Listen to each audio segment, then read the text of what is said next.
Fala pessoal, tudo bom com vocês? Aqui é a Nostalgia, sejam todos bem-vindos a esse canal. E no vídeo de hoje falaremos a respeito de personagens que sumiram do nada, seja em um filme ou em uma animação, não importa. Personagens que em um determinado episódio estavam lá, agindo normalmente, e de repente na próxima temporada, no próximo episódio, já sumiram e não existe nenhuma explicação coerente para isso. Ou a explicação é bem obscura. Aliás, até existe um termo para isso, que se chama Síndrome de Chuck Cunningham. Esse termo é usado quando um personagem de uma série de televisão desaparece repentinamente do programa e não há nada explicando o seu sumiço. Para quem não sabe, o Chuck era um personagem de uma série chamada Happy Days, foi interpretado por 3 atores nas 2 primeiras temporadas e depois foi removido da série sem explicação alguma. Nesse vídeo eu abordarei uns casos bem interessantes aqui para vocês, alguns que também não são muito discutidos na internet, e como esse é um tema que eu gosto muito, eu já fiz um iceberg a respeito disso,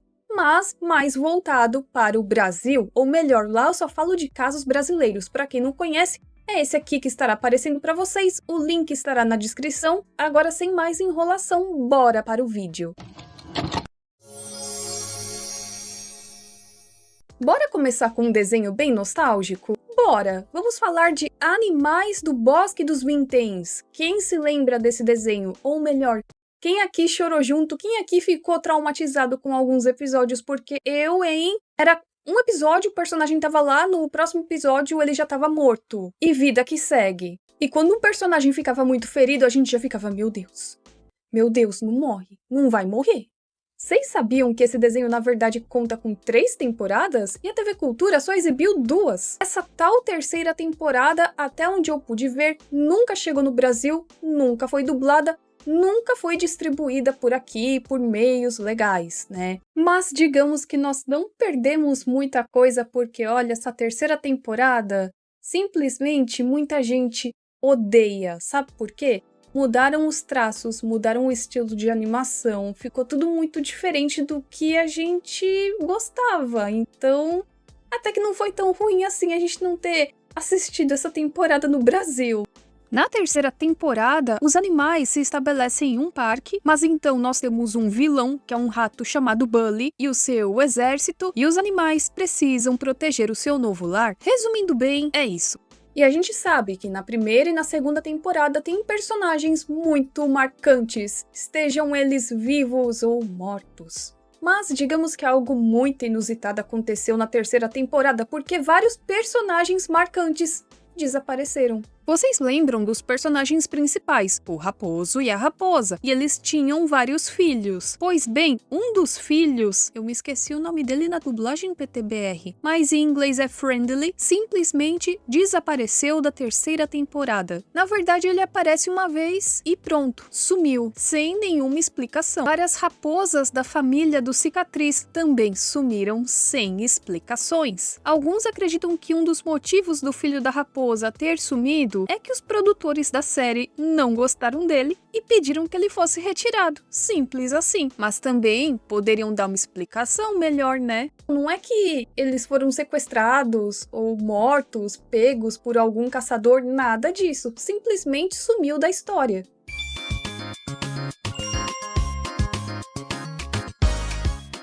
E agora, mais um outro desenho nostálgico. Quem aqui gostava de Animaniacs? O nosso show vai começar. Rita e Runt é um segmento original dos Animaniacs, onde nós temos a Rita, que é uma gata cantora, e o Runt, que é um cachorro, meio bobalhão das ideias. A história dos dois é que eles buscam por um lar permanente depois que escaparam do canil da cidade. É até engraçado que o próprio desenho faz uma sátira disso, do sumiço deles. Porque tem um episódio onde a Rita e o Runt são anunciados como desaparecidos em uma caixa de leite. Casal mais estranho no mundo não há. Se amam de verdade, quem pode duvidar? Os humanos são assim, já não gostam mais de mim. Não gostam mais. Esse segmento foi descartado da série lá na metade dos episódios, lá por volta da metade. e ainda faziam uma aparição ali, uma aparição lá, mas em um determinado momento sumiram. E só foram aparecer novamente no filme O Desejo de Wako, por mais que aparecessem na abertura. E essa ausência foi explicada pelo motivo de que eles queriam se concentrar em outros personagens, além de que a dubladora da Rita estava em uma peça na Broadway e ela não tinha como ficar dublando os episódios com a personagem, então por isso mesmo resolveram sumir com tudo. Teve também um outro sumiço nesse universo que eu acho que mais pessoas vão se lembrar. Quem aqui se lembra da Minerva Mink? Essa personagem, né, que ela tinha todo um jeitão, moça bonita, moça formosa. Eu sei que eu sou bonita e gostosa, e sei que você me olha e me quer. Ela ficou durante um tempinho e depois sumiu. Como é que eu posso explicar aqui? Eles alegam que a personagem em seus episódios meio que tinham uma vibe assim mais picante, né? E não combinava muito com os Animaniacs, com o desenho, porque se tratava de um desenho infantil. Se fosse algo mais voltado para os adultos, eu acho que até daria certo uma personagem assim, mas não foi o caso aqui. E olha que doido, eu tinha memória de que eram mais episódios, mas na verdade foram só 2 que foram exibidos. E dos 2 episódios que foram ao ar, você já percebe que essa personagem, o enredo e tudo mais tem esse climão. Então os produtores, com medo de que os pais não gostassem muito dessa personagem ou da fama que ela poderia ganhar devido aos aspectos do desenho, né, as características dela, resolveram tirar de vez a Minerva Mink do desenho. Minerva sumiu e ficou por isso mesmo.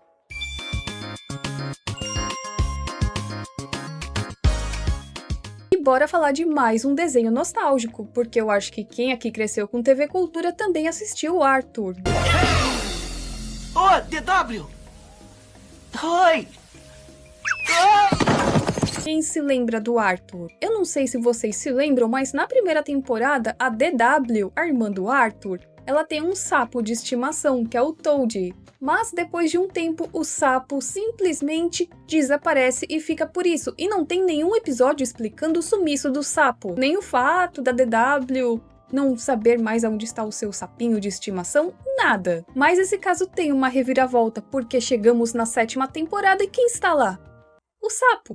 Ficou a entender que ele estava esse tempo todo morando no quintal. Porém, dessa vez, é explicado o sumiço do sapo. E o motivo dele ter sumido é que ele se casou. Quem aqui por acaso se lembra desse episódio? Se eu encontrar dublado, coloco aqui pra vocês. Um dos meus desenhos favoritos do Walter Lantz depois de Pica-Pau. A Família Urso. Você é minha gatinha, eu sou o seu galã, nós somos namorados, pam, pam, pam. A televisão acabou de pifar. Ah, eu desliguei da tomada hoje para passar o aspirador. Pode ligar agora, Ursulão. Eu não sei se vocês se lembram, mas na Família Urso tem uns episódios aonde mostra que eles têm um ganso de estimação. Inclusive, tem um episódio onde aparece esse ganso pela primeira vez. E olha, eu nunca tinha percebido isso. Mas depois de um tempo, o ganso de estimação simplesmente some.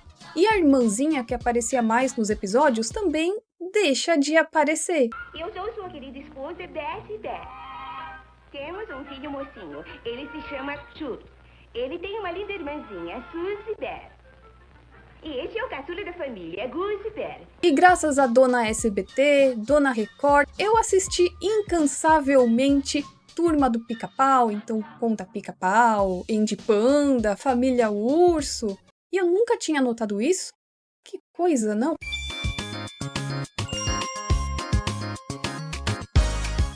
Agora vamos com um desenho bem antigão e aqui estou falando da Betty Boop, um dos primeiros desenhos a ganhar notoriedade.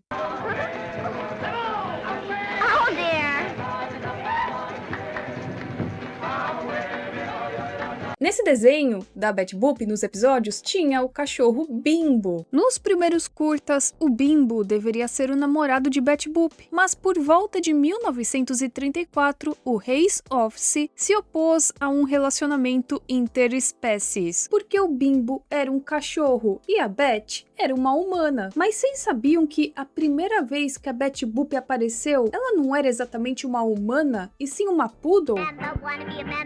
Yes.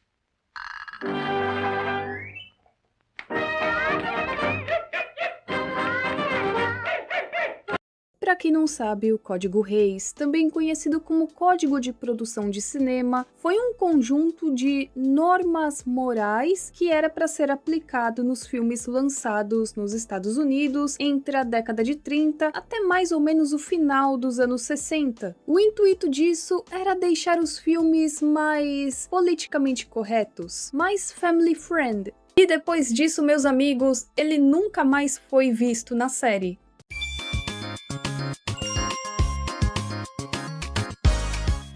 729 crianças e jovens japoneses vão parar no hospital por causa de um desenho animado. Os médicos acreditam que a rápida repetição de flashes coloridos tenha provocado mal-estar. Ok que esse caso do Porygon aqui não é novidade pra ninguém, eu acho, mas vale ressaltar aqui que após todo esse ocorrido com esse episódio, ele nunca mais aparece no anime. É como se no anime ele não existisse, nem ele e nem as suas evoluções. Nos jogos do Pokémon, o Porygon aparece, não só ele, como também as evoluções. E é engraçado que esse caso gera muitas discussões. Por quê? Muita gente coloca a culpa no Pikachu, porque foi graças ao Raio do Trovão que aconteceu todo aquele efeito no episódio, que fizeram várias crianças passarem mal e tudo mais, deu todo aquele auê. Como o Pikachu, ele é um dos personagens principais do anime, ele é todo fofinho, tem todo um grande merchan envolvendo o Pikachu. Segundo essas pessoas, foi bem mais benéfico pegar o Porygon e falar, ó, fora aqui do anime, né, você fica nos jogos, mas aqui no anime você não existe, Pikachu, você ainda será tema central desse anime do início ao fim. Não é que o Porygon sumiu de vez do universo do Pokémon, mas nos animes é como se ele nunca tivesse existido. E mais um desenho para finalizar esse vídeo, que eu acho que para alguns vai dar muita nostalgia, para quem nasceu nos anos 2000, final dos anos 90, mas que para alguns talvez não seja tão nostálgico assim, porque aqui estamos falando do universo da Dora Aventureira, e nesse universo tem o primo da Dora, que é o Diego, e o Diego tinha também um desenho dele. Alguém se lembra disso? O herói que você estava esperando. No Nick Jr. Eu lembro que isso aqui passava na Rede TV. Alguém pegou essa época que na Rede TV passava Dora Aventureira e Gol Diego Gol? Eu confesso que eu nunca cheguei a assistir esse desenho direito, mas quem aqui for irmão do meio vai me entender. Quando você não é irmão mais velho, você também não é irmão caçula, você meio que não decide o que será visto na TV. Então, muitas vezes a gente tem que aturar. Se eu soubesse que 20 anos depois teríamos que lidar com brain rot na internet, eu nem teria reclamado tanto. O Diego tinha uma irmã mais velha chamada Daisy, e eu nem lembrava disso. Mas quando o Diego ganha a série animada dele, a Daisy é substituída por Alicia. É algo meio estranho, né? Simplesmente fizeram aqui uma mudança na personagem e a personagem do jeito que era sumiu. Se o Diego também estivesse mais velho, ok, faria sentido, mas aqui não é o caso. Cousin Daisy's special 15th birthday, her fiesta de quinceañera. Your hands with me. E esse vídeo vai se encerrando por aqui, eu espero que vocês tenham gostado. Lembrando que eu posso sim depois fazer uma parte 2, porque tem muito personagem que sumiu, tem muita coisa, tem muita história interessante, eu queria compartilhar com vocês. Então se você se lembra de mais algum caso, comenta aqui, e tá valendo tudo, tá valendo série de TV, novela, filme. Será que filme tem personagem assim que some no meio do filme e depois não dão nenhuma explicação? Se tiver algum caso assim, é só comentar aqui embaixo. Tá valendo tudo. Nós nos vemos na próxima e tchau, tchau!